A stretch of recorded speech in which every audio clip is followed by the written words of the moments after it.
Hi, my name is Gikard.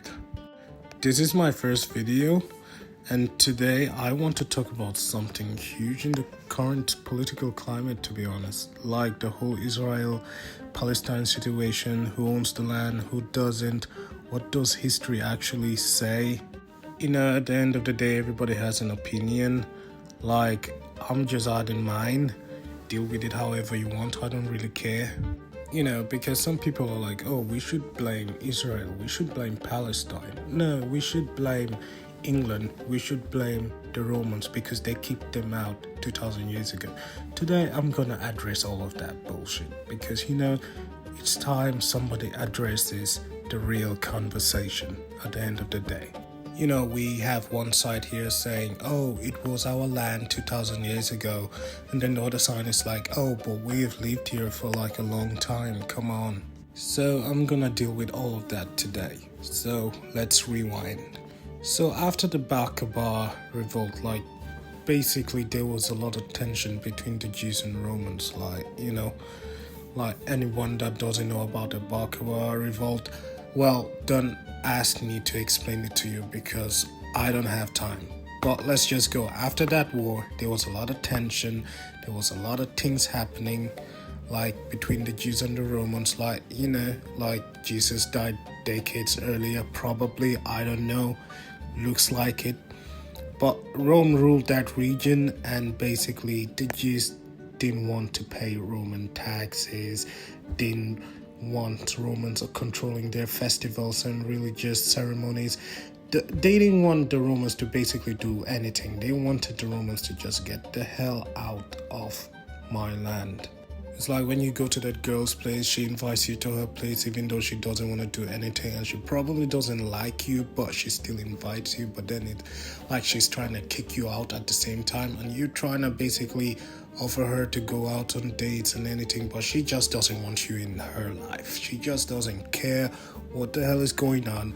Get out of my life. That's basically how the Jews were treating basically the Romans. They were like, get out before I turn violent. But around this time too, there was a emperor named Hadrian. So Hadrian is gonna enter this picture because he is also one of the main, we can say, protagonist in a sense, because he was a Roman emperor, so he was sort of a protagonist. I don't really know, but let's just talk about him because around this time all these things were happening. He was in Alexandria, chilling with his lover boy Antinous. So for the sake of this video, all that was happening was legal. He was of age, so because I don't want to get into controversies. This is my first video, but he was in Alexandria dealing with his lover boy, all of that. So one thing that pisses me off about Antinous is how can you have all of that wealth and be a sugar baby to an emperor and manage to drown yourself in the river Nile? That's actually, no offense to Antinous, but he might be an airtard. I don't know. He might be an airtard. I have no clue. Hadrian, no matter what you say, adored that boy. Basically, he loved him so much to the point that when he died, he was basically sick or whatever. He was seeing shit. He was like, oh, I'm gonna turn him into a god. It's so fucked up.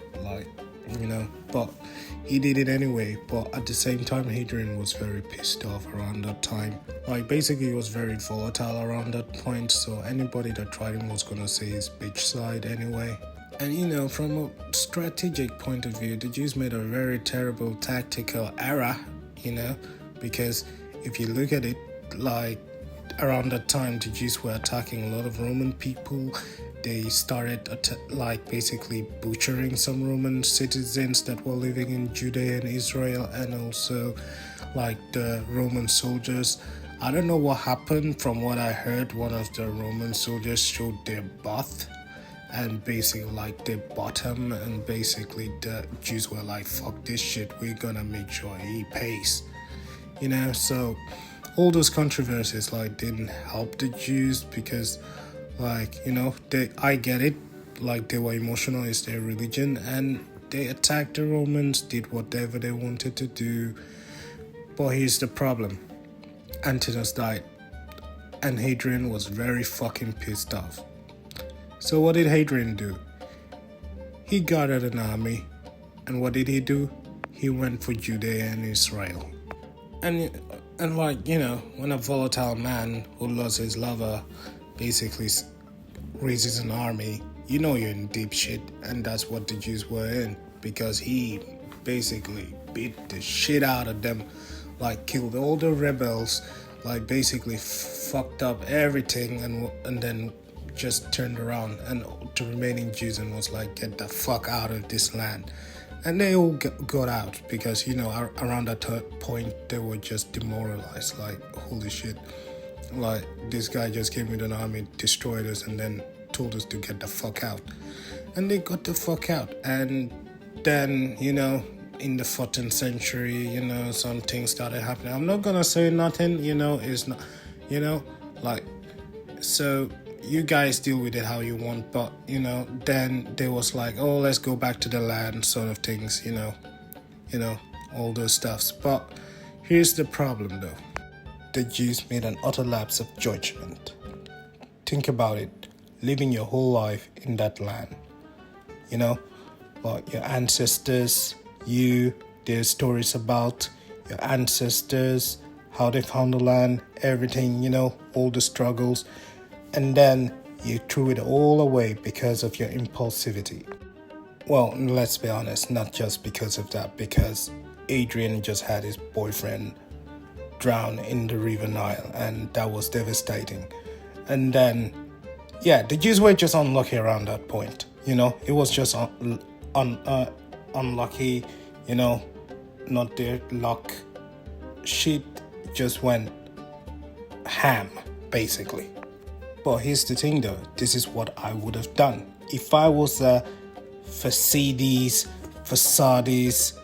I don't know, Pharisees or Sadducees or a zealot, whatever you call it, if I was that, this is what I would have done. Let's say this is an alternate time.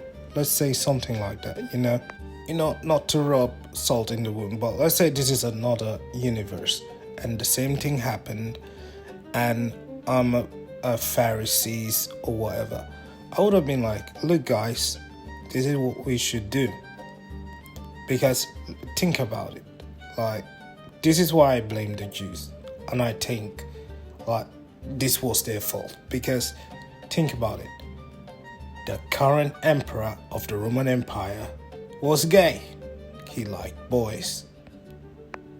Now, I'm not saying go kidnap some Lebanese boys and give him to Hadrian. That could have worked. But at that point, like, you know, the Phoenicians, you could have done. But that's not the point. The point is, around that time, you guys were desperate. He was coming for you.